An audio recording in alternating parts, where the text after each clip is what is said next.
Hello and welcome. So with marathon training getting into the swing, as we see, well, it's not the end of summer yet, but we start to approach autumn marathon season, it got me thinking a little bit, what are my best workouts that I like to incorporate into my marathon training blocks.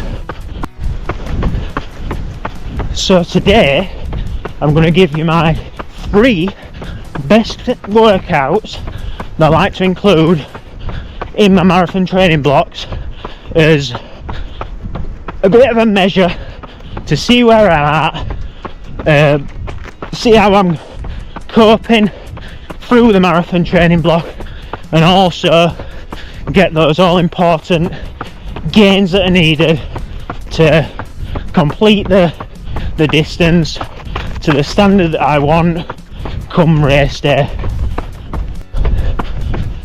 And don't forget, if you do like what we do on the channel, hit the like and subscribe button, drop us a comment to help the algorithm, so that more people can see what me and Naomi do on here. As well, if you want to share any of the videos, obviously you're more than welcome to, because it means that you kind of like them, which is a good thing, isn't it? So thank you, we appreciate it. So marathon training and training anyway exists to obviously build you towards a certain type of goal. So in terms of the marathon, it's building your endurance, your cardiovascular endurance, your different energy systems, might be an anaerobic system or your aerobic system, towards completing that all important 26.2 miles.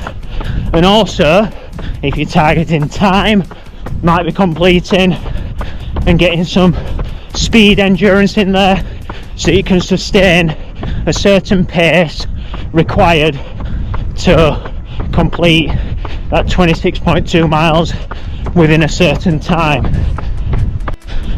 And what I've personally found for marathon training is completing stuff or sessions or workouts or just runs in general under fatigue. And you'll find as you go through marathon blocks after marathon blocks, I've done 40 of them now in my 11 years worth of running.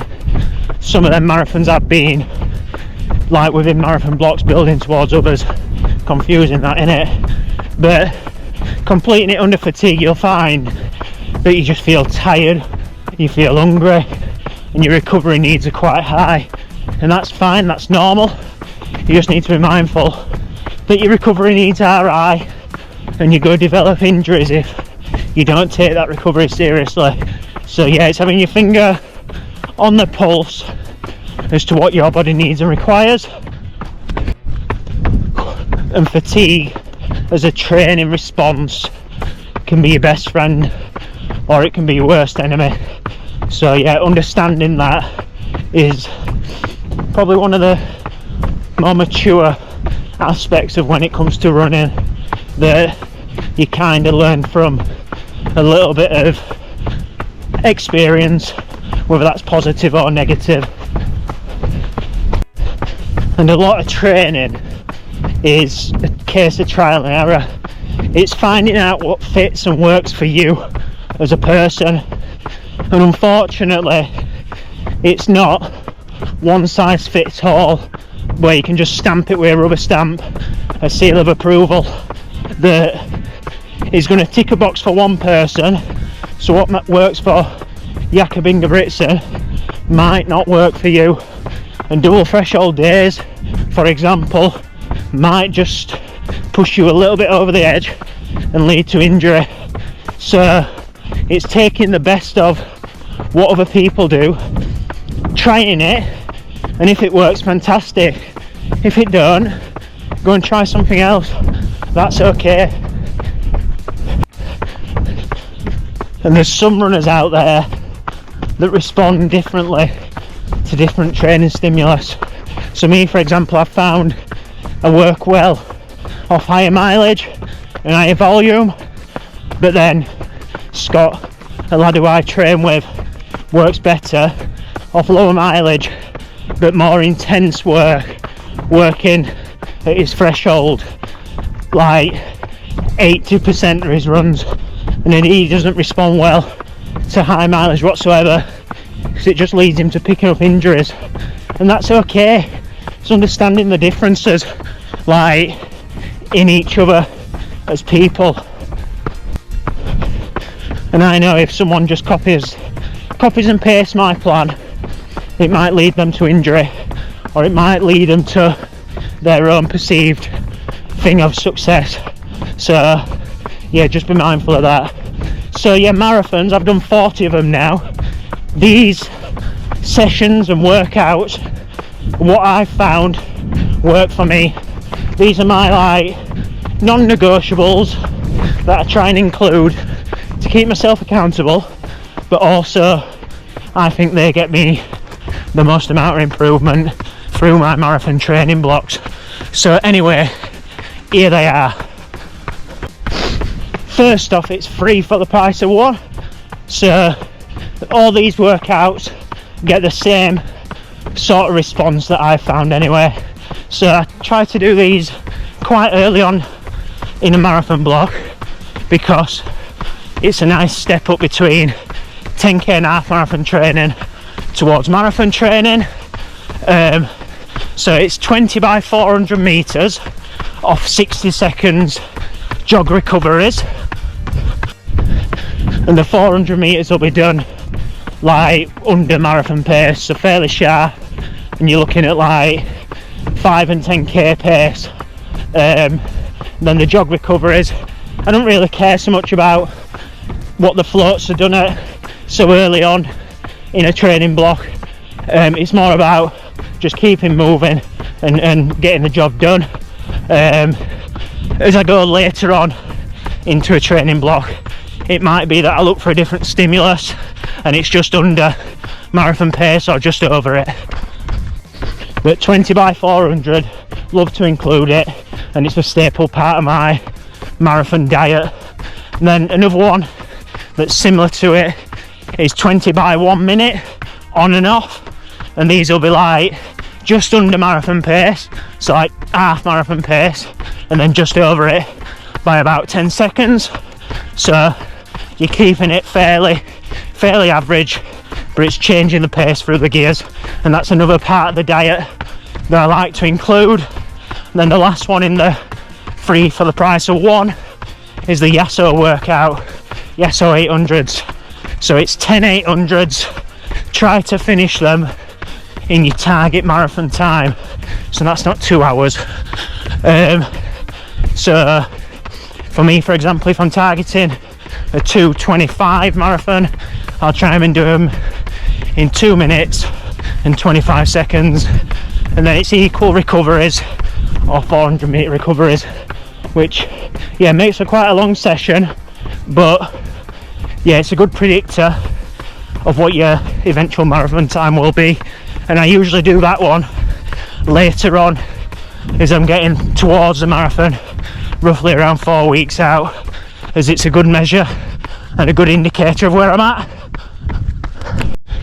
So yeah, that's your 3 for the price of 1, 20 by 400, 20 by 1 minute on and off, or 10 by 800. All a similar volume, and they all offer quite a similar training response. Obviously the 800s are double the distance of 400. You don't need to be good at maths for that, do you? So next one, shifting the focus a little bit towards your long run, developing your aerobic system. So it's just having a long run that focuses on time, doesn't focus so much on distance. So for me, it's a time on feet long run. So it might be that if I am tagged, so my PB is 2 hours 24 and 35 seconds, so it's going just a little bit above and beyond routinely in training the time that you're going to be out for on marathon day. So I like to at least do a 2.5 hour run, so it might be about 22-23 mile in training, which is fine.